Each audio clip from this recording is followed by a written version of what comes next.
All right, let's hope that that is working. Hello, everyone. Hi, folks.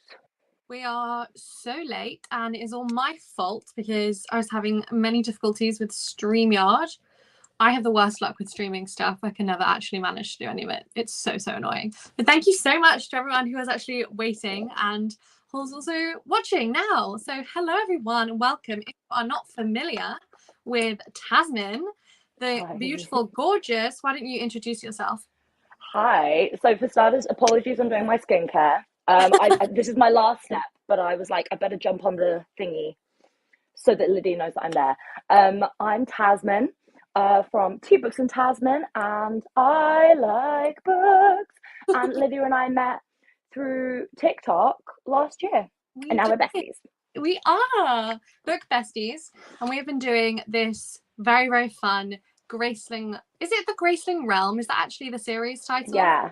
So it was originally, when it was just 3 books, I believe it was called the Seven Kingdoms series, but there are lots of things that have 7 kingdoms, so they renamed it the Graceling Realm when they brought out the more recent ones. Makes sense. Fun facts. So we have been reading these books, and they have been such fun. We did this book a couple of weeks ago, and we did a live show over on Tazmyn's channel. So if you want to see our detailed thoughts on the first book in the series, you can go over there and see the live show that we did. It was very fun. We also did it with Sean. And then this live show, we are talking about Fire, which is book number 2 in the series. And I have very different thoughts on Fire than I do on the first one. But hello, Jay. Hi, Mum. Lorena's my mum. Hi. That's so exciting. Hello. I love your daughter. You did a good job. Well done. Thank you for her. So we are going to be talking about Fire. This one actually was a bit more of a struggle for me to read. I won't lie. That is one of the reasons why this live show is so delayed. We were supposed to be doing this at the weekend. We needed a few extra days. I needed a few extra days to finish this book. And I have finished it now. Have you finished it now? I haven't. I have, yeah. Okay. I saw your rating that you gave it. Oh, sorry, no, that's too cute. Obsessed. I gave it the same rating as you. If you want to reveal. Yeah. So wait, what did I think I gave it a 2 in the end. Yeah. And I looked on Goodreads, and it has such good ratings. Like, everybody loves it. Like, it's got the same sort of rating as book 1, which is insane to me. Like night and day. It's like that. Honestly, it just was not anywhere near as good. No. So basically, for some background maybe on the series, this is the first book, but the events of the second book take place previous to the first book. In the first one, you're following Katsa. It's like a classic quest story, I would say. She is, a young adult and like learning to like what is important to her in her life. She goes on a really strong character journey. There's a romance in it. There's really good characters, and you kind of like slowly evolve this world as well. And then in Fire, it's set before the plot of Graceling, but also you're kind of in a completely different kingdom and a different place. There's different rules, and there's like totally different law and politics going on. And you have Fire, who's a very different character, I would say, to Katsa, who has quite a strong personality. So in this one, you're following Fire. She basically has been, it's hard to describe her as a character. She's got this power of like extreme beauty, and also she can read minds. That's not a spoiler. That's like, it like happens right at the beginning. Read minds and also control them. And control minds, yeah. And so this book, I would say, is much more of a like trying to be, it's not a quest, it's like a courtly drama. It's court politics, and it's following Fire and a few other like key political figures. So I did think that they're very different anyway, but also just like Fire was just nowhere near as good as Graceling. So what was your like overall reading experience of the the two as well, and mainly on fire. Graceling, I loved. I was having so much fun. Like I was staying up late to read just one more chapter, just one more chapter. And then I'd listen to like another 3 hours of the audiobook. Like I was loving it. But with Fire, I really had to push myself to finish it. I was so bored. And if I wasn't so excited for the third book, which is like post Woo! Always in threes. Always in threes. I'm so excited for the third book because it follows a character from book one when she's an adult. But and so I was like, I have to finish reading Fire so I don't miss out on any potential lore or like something like important. But thank you, Lorraine. But otherwise, if it was like the first book in a series, I wouldn't have finished it. And also like with the character of Fire, it's not just that she is incredibly different to Katza personality wise, but she's not written well. No. She is introspective, but even I wouldn't even say that she doesn't have a personality. She doesn't really have like an internal monologue. And so my issue like wants or motivation. That's what I found really difficult about her. I was like, who is she and what does she want? Like, I think that especially for like a young adult book, there has to be a clear something in the book that's happening that is like motivating the main character to being like, she is in a position at the beginning that she needs something to get by the end, you know? And I'm never sure the entire time who she even liked, what was going on, like what her whole purpose was. And so it just made being in her head really dull because it just nothing there. And I feel like that was the same for kind of all of the characters. Hey, like the guy that she grew up with, who's called Archer. He's almost infuriatingly, I feel like he's the most fully rounded character because he's a fuckboy. And I don't know if it's that the author found that easier to write or what, but he felt realistic. I was like, I know this person. But Fire and even Briggan, who is a character that we meet a bit later on, who's from like, he's a prince from the main kingdom. They were flat. And I just want to make clear that it's not that like I like Katza because she's like fiery and passionate and like a fighter. It's that she was well written and you understood her. Whereas with Fire, as you say, like she's requested by the king to go to the kingdom, and she goes. She's like, well, I can't really say no to the king, so I'm going to go. But then from then onwards, like I can understand that not being her desire. She's being told by the king you have to go there. But then once she's there, not a thought, not a single thought. And something that the only thing that I'd be like, I really, really like about this book is that Fire, the character, is a monster, which means like whatever original species you are, it could be like any species, like they're monster bugs and they're just like really bright and colorful and they have these other kind of magical powers of manipulation and mind reading and whatnot. Although that's never gone into with like, can the bugs manipulate people's minds? That would have been interesting. This is the thing, and it was really, really briefly touched on that the kitten that she was playing with, there's this monster kitten, and monsters, just basically they're really incredibly brightly colored and very beautiful, and they can also do mind control. So like she was playing with this kitten, and the kitten was trying to control her mind. So it could bite her, and she could overpower it and stuff. So that's why people have these monster pets, unless that they can like overpower them. But that was not like that could have been such a good plot device later on with some of these bigger, scarier monsters. It could have been used to like actually. Oh, I can kind of hear like an echo. I'm not sure. Can anyone else? Me? Please comment how the sound is. There probably is because I have the worst luck with streaming and technical difficulties. But I get the worst luck with cat hairs. I'm sorry about this. Okay. Picking cat hairs out of my mouth, apparently. Go on. I have to pay to kiss beautiful cats, and that's fine. So that could have been a real plot device. This whole thing, the monsters being able to control minds. Also, I just didn't feel like that was like pushed as far as it could go. Even like with with Fire herself, she has this like incredible. Oh, thank you. The echo's gone. hopefully it doesn't come back. She has this incredible like red hair that's like very eye-catching, and that's what kind of makes her this monster. But like that's also her only physical description. I could not tell you what she looks like other than that she has red hair, even though she's described as beautiful over and over and over again. It's not like any kind of beautiful that you can actually picture in your mind. Like, I don't know what she actually looks like or in any kind of appealing way. So it was just like, okay, she's beautiful. Is that it? She's got red hair. Is that it? The only thing that I would say I liked, and again, I feel like this could have been pushed further, was the fact that she's so beautiful that men, and Lydia pointed out in our group chat that it is just men that this affects, so heteronormativity like fawn over her and are obsessed with her. And depending on the man's personality, sometimes it can be, I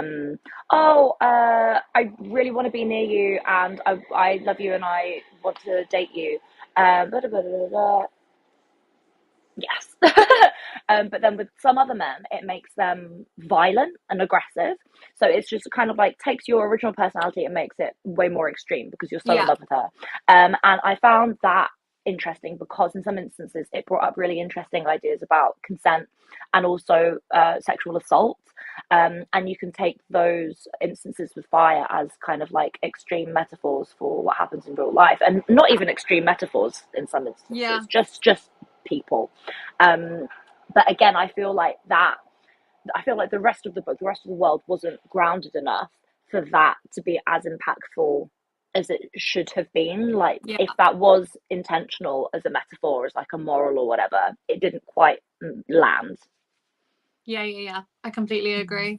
Thank you, Andrea, for joining, even if it was very brief. But yeah, exactly the same views as us, basically. They're just nearly as good as Graceling. But thanks for joining, just briefly. But I completely agree. And also on that point about this kind of theme of sexual assault and what was happening a lot of times to Fire, and like the issue that she was having of being literally constantly in danger.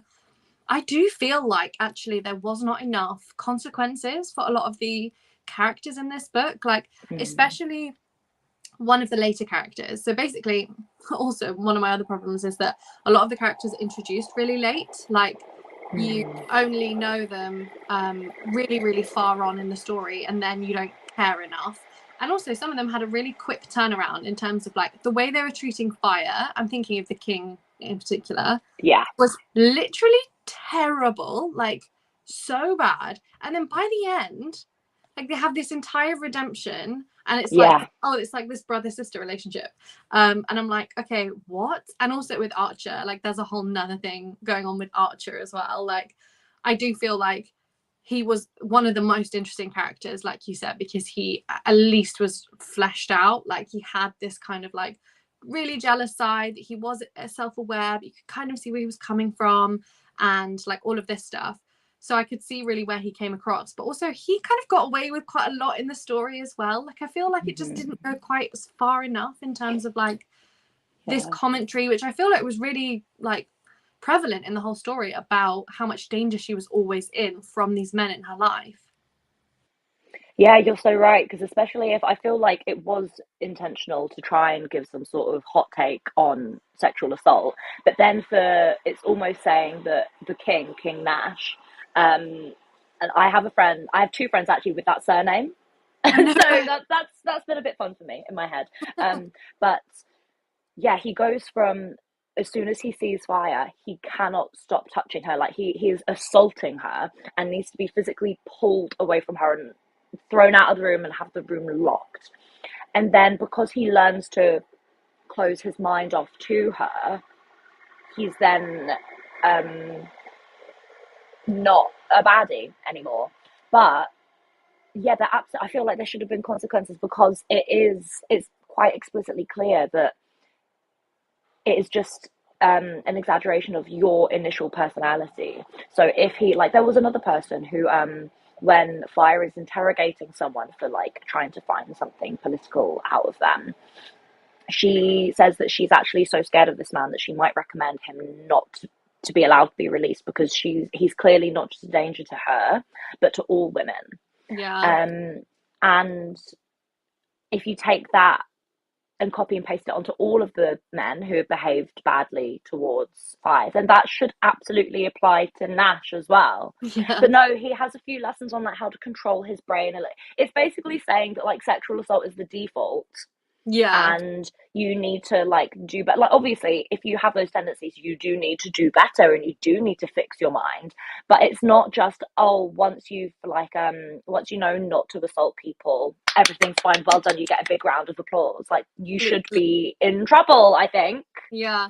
And she, not just consequences in terms of like he should be punished or whatever, but Fire feels too comfortable around him. She is too trusting, so forgiving. Yeah. mm-hmm. It's like so forgiving. And this is the thing, because like so much of her character didn't quite make sense to me, in the fact that at the beginning I thought, okay, she's been raised in like quite an isolated situation. She has real big daddy issues, like with what's going on with her dad, and she only has basically one friend, and she's also quite cold towards him. Like they are in a romantic relationship at the beginning of the book, but like she's quite cold and like quite distant emotionally from him.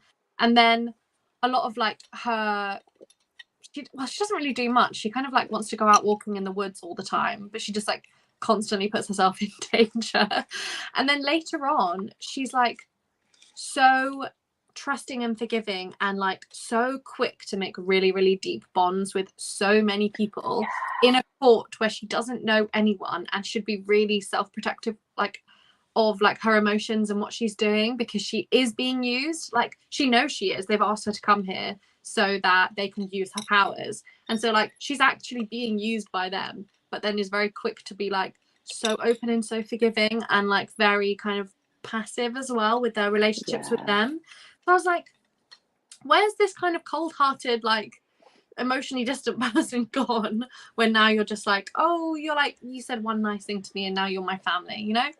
Yeah, it would have made something that I think the author could have taken a bit further is, again, not to say that she needs to become like a fighting badass or anything, but for her, because it's in third person, but it's like Fire's internal monologue, you know, to have had more understanding of her character development, because it's all very external. It's like, oh, now she is close with this person, which means that she's forgiven them.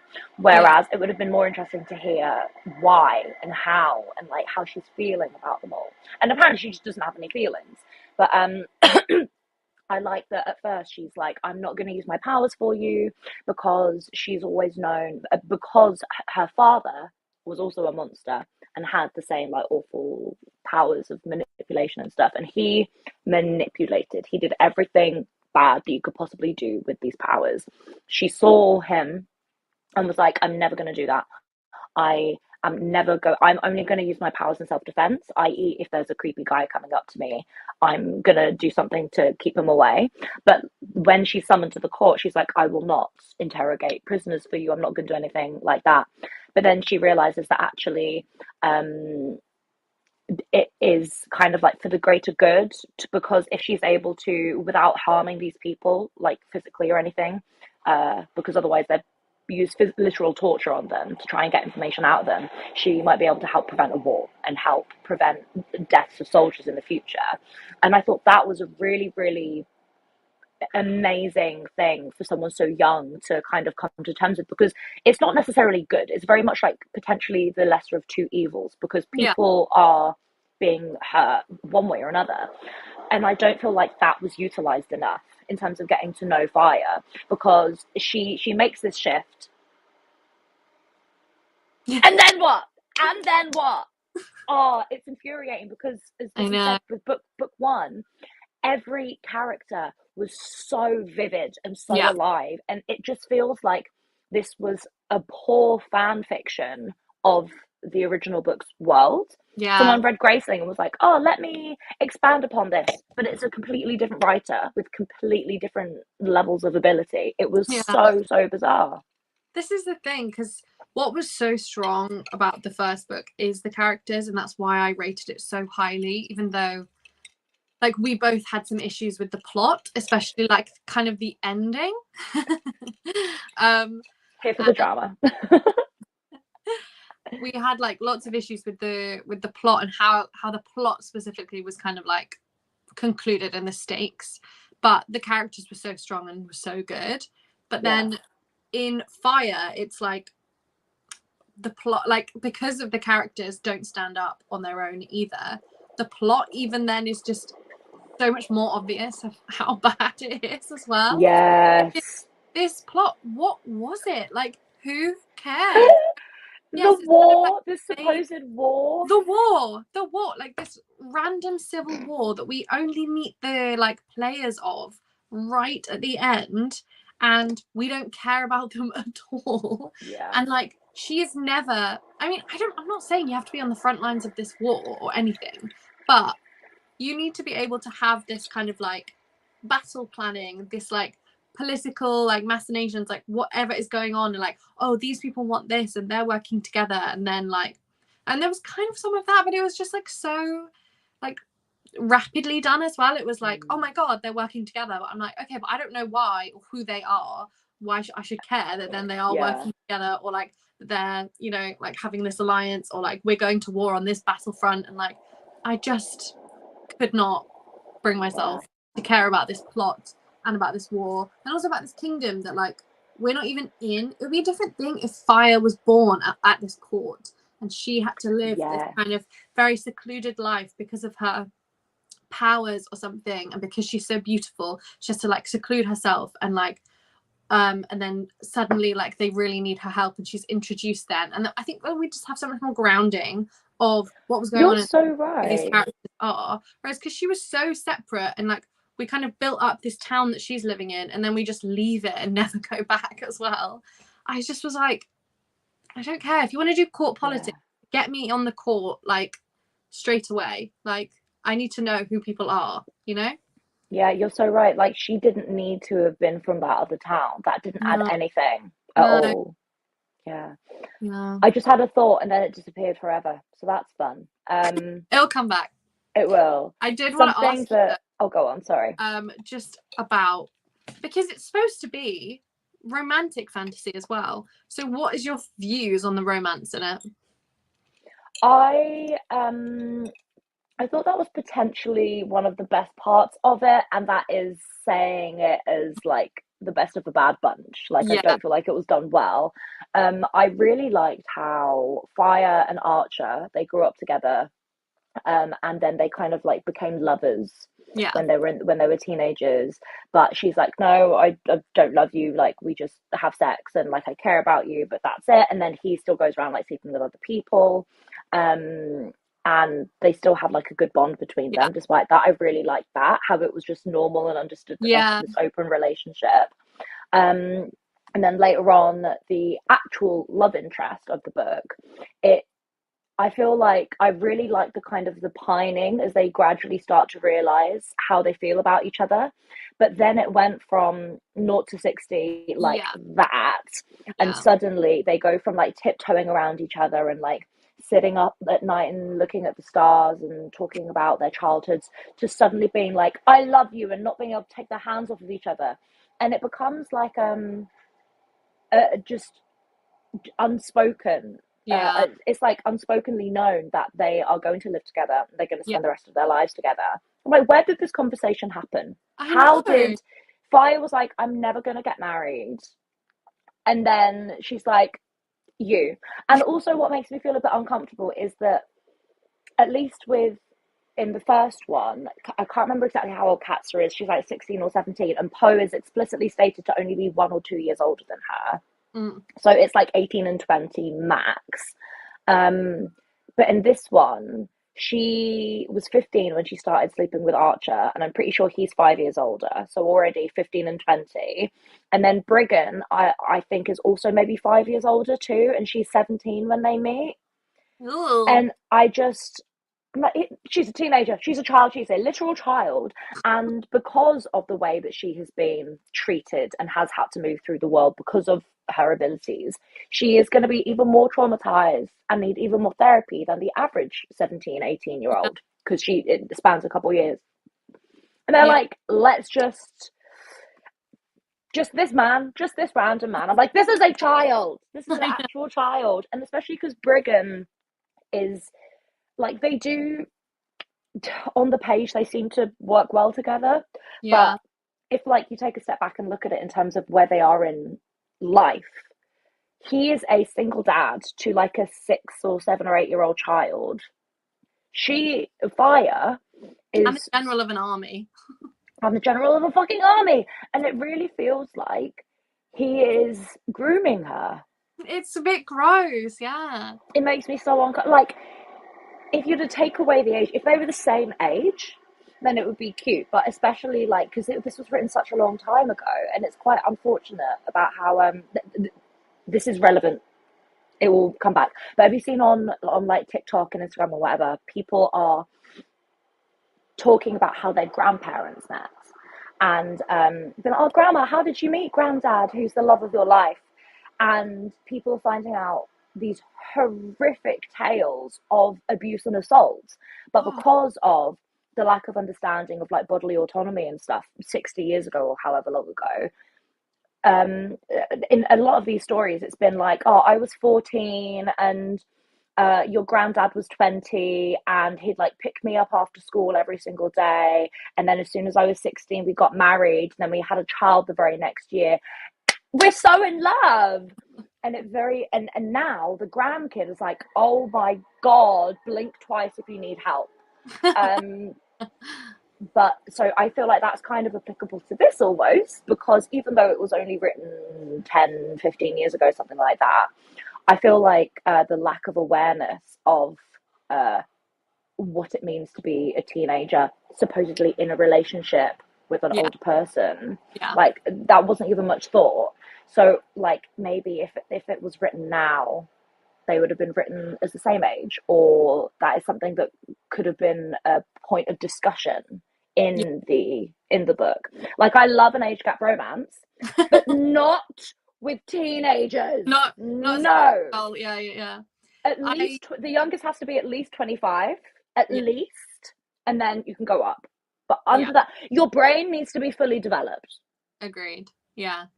I really agree with a lot of what you said as well. Like, I think that a lot of the discussion around this kind of sexual politics at the beginning of the book was so promising, about how Fire was thinking about marriage and relationships, and how it was just like very, like, she was quite liberated and like had quite a lot of power and agency and all of that. And I really enjoyed how it was being discussed the entire time, and also like kind of through the middle part of the book as well, like with her relationship with Archer. I thought that was really good.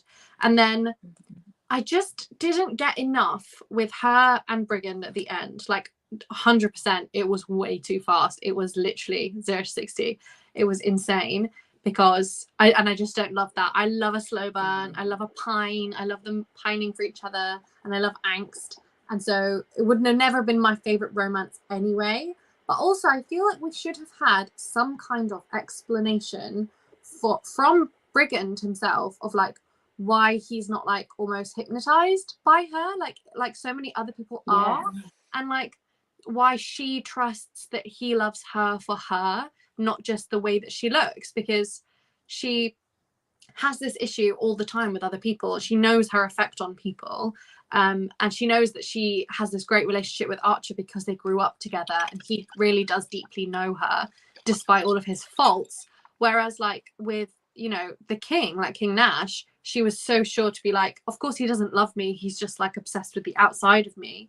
But then with Brigand, it's like almost the exact same story, but she has this like implicit trust because she loves him, that he also loves her for like what's underneath. Whereas I feel like we were really building up to this whole idea of like that the beauty isn't important, like it's her weapon, and like, but she'd almost rather not have it because she'd want like deeper connections instead. But it was kind of just ignored completely in the romance side of it, because Brigand just then was just like very quickly fell in love. Like it definitely could have been just this skin deep attraction. He like the second time they saw each other was like, oh yeah, no, I like trust you, and like it's fine, and like, you know, I'm gonna make you trust me, and was like very kind to her from the beginning. But that could also all have been this obsession with her outer beauty. I just Although wanted that, one thing that we find out at the end, which again, this was a bit similar to Graceling, how there was suddenly all of these like plot reveals right at the end, and I don't feel like you had enough time to sit with them. That is full of spoilers, so like Yeah. if you haven't heard it and you still want to at this point, then just be wary that we are talking full spoilers. Yeah, I wasn't going to say what it is, but shall we go into spoilers now? Let's get full spoilers. It's fine. Okay, fab. So we find out that we mentioned Fire's father, Kanzaral. Actually, that's something that I want to talk a bit more about. But so he died when she was very young, right? Like 10? Did they specify? Like she's little. And he is horrific to everybody except her. Like he actually loves this kid and will protect this kid. And it's stated that like she's the only person that he ever genuinely cared for.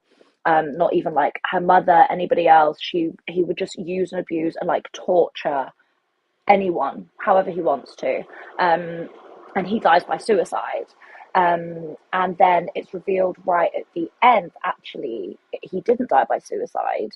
Fire killed him because she realized that he had to die because he was so dangerous to everybody else. And that reveal I almost feel like was done quite badly, because I was listening to the audiobook and I was like, hang on, and I went back. I was like, did he just say what I think he said? But not because it was shocking, but because it wasn't done well. Yeah, I agree. I think it's a good reveal. Like that is a good, and we should have seen more of it. We should have seen, and it should have been built up in a way, like, because I like that as a plot point. I like that it happened, but I didn't like the way it was revealed. And also that there were zero repercussions about that. Like she has never told anybody other than Archer, her best friend and ex-lover, and Archer's dad, who was almost like her second dad, Brocker, which sounds like Barocca that you have when you're hungover, which is great. But yeah, so like her other dad, she called them like her bad dad, her evil dad, who's her biological dad, and Brocker, her good dad, who like helped raise her. And who also, while we're doing spoilers, is the actual dad of her Briggan? Yeah, so of her lover. Which I said right at the beginning, I was like, why are they giving brother and sister vibes? Yeah, no, you did fully say that. Is the biological dad of her lover. That felt a bit too incesty to me. That felt a bit too... Yeah, not for me. When that was revealed, I was like, that would personally give me the ick. But you do you. I guess like they weren't raised together. No. And then they're not, to clarify, they are not biologically related. No. It's the guy that's like her father figure. Yeah, is the actual father of her lover. Anyway, yeah, it's revealed that she killed Kanzaral, and it's a secret that she's held for forever. And everyone's like, oh no, that's cool. Yeah, thank you. No repercussions at all. And that almost like that reveal to us made more sense as to why she was so scared of herself, because she literally committed murder. She murdered her own father when she was a child, and that wasn't gone into. The whole thing, every single plot point felt very telling instead of showing. We were told that this happened. We were told that this person feels this way about Fire. We were told that XYZ, but we never felt anything. Yeah, along with the characters. But circling back to the reason why I brought this up was because we find out again at the end that her lover Briggan, who's the one that so they've all got weird names, so I feel like I need to kind of explain every time I say another one. Pronouncing them though, Thank because you. I had no idea how to pronounce them. Yeah, because I did the audiobook. It's great. Did you read it physically? Yeah, I did. Yeah. Sure. But Brocker, her like the one who is her father figure from childhood, who knew that she committed the murder, actually told Briggan that she did that when Briggan came to collect her when she was summoned to go to court. So that kind of, it did explain why it went from him thinking that she's the literal devil to going, oh no. So that shift in his behavior, like there is a reason for it, but it's revealed so far on that it feels like bad writing until you get the explanation 300 pages later. Yeah, no, exactly. And it could have even been hinted. It could have been hinted of like she could have been thinking, oh, like why have you hated me so much, you wanted to kill me, and now you're being nice to me. Like it could have been hinted a lot more that he maybe found out something about her. And just the reveals about information, like none of them had big consequences for anything, any kind of character growth or plot like movement, like nothing felt like it was actually doing anything in the plot. So that's why every time when I was reading something, I was just like, okay, like I guess sure, I guess read the next page. Like I was just like, and also it was a long book. I feel like my copy is like almost 400 pages. I think it should have been much closer to 300. Like Graceling was much shorter, or like, well, actually not even much shorter. It just felt shorter because it was much better. but better, yeah. How long is Bitter Blue? Let me just, I've got it here. Bitter Blue is a chonky boy. Bitter Blue is big. How many pages? Let's have a look. It's got, it's in the 500s. Yeah, it's like 550. Whoops. I'm excited about that though. I feel I have to start reading this now. Yeah, right. But remember, for the final 3 books, because they're longer, we gave ourselves 3 weeks to read them, not 2 weeks. So having delayed this, we've got like 2.5 weeks to read Bitter Blue. Okay. But I think I'm hoping that with Bitter Blue being a character from book 1 and book 1 being better, this will be good. Yes, she was so great. It's just insane to me that these 2 books were written by the same person. It's a thing though, isn't it? Like the sophomore slump or something. Like is that the sophomore? Second book slump. I haven't heard sophomore before, but just second book syndrome. That's what I've heard before. That's it. Syndrome. How sad is this? Also, look at my like beautiful shiny copies of these 2 with like all the glitter, like stunning. Yeah. Oh no, what's gonna happen? And then this one, no shine. No. Like the difference. No. Where did you buy them? I got them all from the same place, although I got them from Wob, which is sure secondhand. But like it looks so annoying on my shelf to have like this. Is the only one this one. Because there are sometimes for popular books, and I assume this would have gone under this category. You know how there are some books that when you hold them, you can feel it's made in a cheaper way. That looks like one of them, because they literally do cheaper print runs to be sold at places like the Works, or like to be sold in bulk. So sometimes like a book that you would buy in Waterstones and a book that you buy in the Works, they literally have the same ISBN and everything like that, but the material that they're made from is cheaper, so that they can be cheaper to sell on. So that might be one of those instances. That's good to know. Yeah, and so when you buy from World of Books, that's not specified. No, and usually they are pretty good on World of Books. Yeah. I've got a couple times just fully the wrong editions of things. Yeah, no, I've got that before. I'm like, oh, one for like a certain cover, and then it comes and it's completely wrong. I'm like, no, especially when it's a series. Like I did that with some of my Philippa Gregory books, and I was specifically looking for ones that matched. And I was working. They arrived at like my work at the time. And I was opening them, like a few had arrived, and I was like, oh no, it doesn't match. Like one of them was fully a hardback. Didn't ask for that. And I was like, oh no. And my colleagues, like, I was 18. My colleagues like had a go at me for being too superficial. Oh my God. It's the same book on the inside. And I was like, yeah, but I want them to look nice on my shelf. Books are decoration as well. They're house decor. Like exactly. You display them. I think it's fine to like want specific editions. Yeah, and something that a friend of mine who's over there right now, Hope, she asked me about like why I buy special editions and stuff. And I was like, and eventually I must have said something. And she was like, oh, so like you're spending money for the art? And I was like, yes, what you just said. Yes, that's good. And having someone else say it like that like made sense, because I will spend money on prints, and like I spent money on this fucking gorgeous wallpaper that I'll never not love. Yeah. And so especially for people that love books, it makes sense to support not just the author and the publisher, but also the artists that they hire too. Like, I'm supporting artists. Yeah. Thank you very much. And there's something so special about having your favorite book in like such a fancy, like leather bound, like really special like edition. I do love that. But yeah. Is so there when anything is else? our live show go on. Blue? When's that? And that's back over on your channel, isn't it? Yes, and that's on a Sunday. It's in 3 Sundays time, so the 19th of May. Perfect. So if anyone is watching and wants to join us along on this read along, we're having a great time, even though we did not like Fire very much. But Bitter Blue is definitely going to be better. I also feel like I remember it fucking better be. It better be.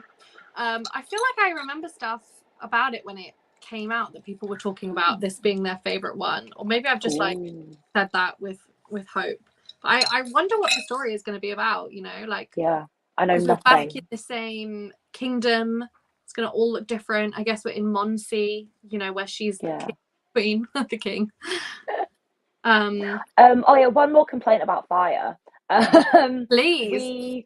The thing that I was most excited about was the fact that the villain from book 1 is a child in Fire, because it's a prequel, and he's like in the prologue is about him and his dad, and I'm like, oh my god, this is going to be about him. He is in it for maybe 50 pages in the last act.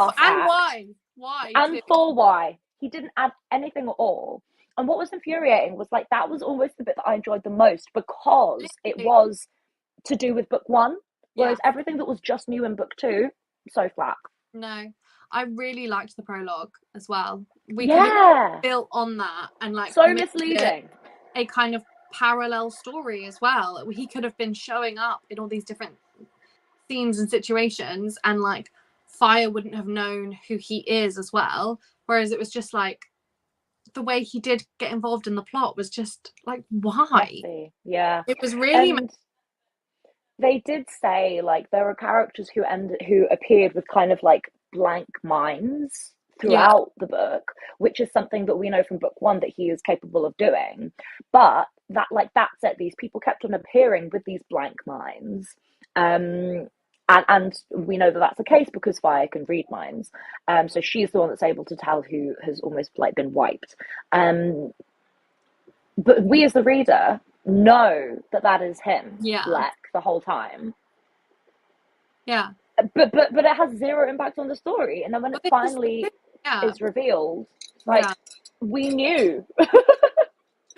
I think as well, like what it really suffered from is the fact that there wasn't a villain. Like there wasn't one villain that you can pick apart. Like obviously in the first book, there's the first villain that is like kind of Katz's own situation, and that she overcomes that, and then there is a wider threat, and that could have been the exact same thing in Fire as well. There could have been a like an initial villain, like maybe in the court that she had to get over, and then there's a wider threat where they have to all band together. But this like threat of civil war wasn't relevant to us at all. Like we just didn't care, because like what does it mean to anyone? And then also, and you know that it's not a real threat. Like at no point did I actually feel like it was the kingdom was gonna like fail. At no point. And then also like the villain that we had in the first book is there, so he could have been this creepy, insidious character, and we could have got all of this like different sides of him. That was one of the falling down points of the first book, is that we wanted a lot more about his character and about him, to have the stakes as high. So like it would have been so simple to have that in there and have this other side of him, see him growing and becoming like the villain that he is. And it just ended up being like so crap. Also, like specifically, you know, he's missing an eye in the beginning of the first book, or like the first book. And then I thought that this reveal of like how he lost his eye was going to be like quite a dramatic moment also for his character, because I was imagining that it was self-inflicted, that Me too. He's done it on purpose to hide, or that someone has done it for him, and it was going to be this very dramatic moment. But it's just an accident, and I was like, it's not as like scary and as villainous and as plotting if it's just happens to be a random accident that happens. Do you know what I mean? I was like, there's so many little things that could have happened, and that you just, this is why I'm like upset with the book in general, is because there was good aspects to it. There was like bits that would pull me in. There was like some of those threads and like some of that character work. Like I could see the ghost of it almost, and then was getting more annoyed when it wasn't happening. Whereas when I have low expectations for a book and then it's like just fine, I'm like, okay, fine, 3-star, let's move on. Whereas with this one, I was like continuously being like let down. So I just feel like I rated it so much lower than I would have if I didn't have those expectations. Yeah. The way that because I also gave it 2 stars, and I was like, is that too cruel? But actually, I don't think it is, because I wouldn't have finished it. Yeah. Otherwise. And no, I was so close to not finishing. Yeah. Generally speaking, I won't give something less than 3 stars, because if it's a 1 or a 2-star, I won't finish it. Yeah. And funnily enough, the only 2 books this year that I've given 2 stars for are books that I've read with you. Why are we cursed? Oh no! We have the worst luck. Yeah, I realised earlier, or last night, when I saw you're on Fable. Join us on Fable. If the link's down below. It's not down below, but I will add it down below when this is done. On People, Places and Things. It's in links and stuff. But when I saw that you gave it 2 stars, and because also like this live show was meant to be us 2 and Sean, but Sean's working and we had to postpone and all sorts of stuff. I realised that the 2 live shows that we have done, that is just you 2, are just us bitching for an hour about the book. Yeah. We love a rant. That's the thing. And we just have to be allowed to rant. I hope, though, that the next one we liked. That would be a nice treat. I wonder what Sean would have rated it, or if they did finish it. I want to know her thoughts, because I know when she first read it, when it first came out, she loved it. Yeah. So it will be really interesting. At the beginning of the Bitter Blue live show, we'll have to ask her what she thought of Fire. Yeah.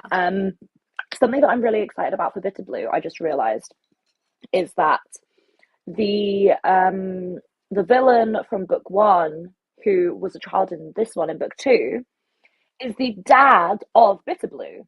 So hopefully we will get some more backstory. I mean, he's, spoilers, I guess, for book 1, but he dies at the end of book 1. So there is no more of him. But hopefully we'll find out more about him through her childhood, I guess. And also just give us a good insight to her and how she's grown up as well. I think it will be interesting character backstory, because we know her father. Yeah. She became queen when she was 10, and now in the 3rd book she's 18. That's all I know. So what's happened in the last 8 years? Cats are in Poe. Yes, I hope so. I missed them when we were reading Fire. I really, really did. Something that I did like was Hannah, who is Brigand's daughter. And I would quite like to see more of like Fire and her relationship with Hannah, now that she's almost become like a stepmom kind of figure. Like, I don't know if Fire's going to come back in the later books, because they're in such separated. There's like a huge mountain range between the locations for book 1 and book 2. So maybe we'll see Fire in the future. I don't know. That would be quite nice.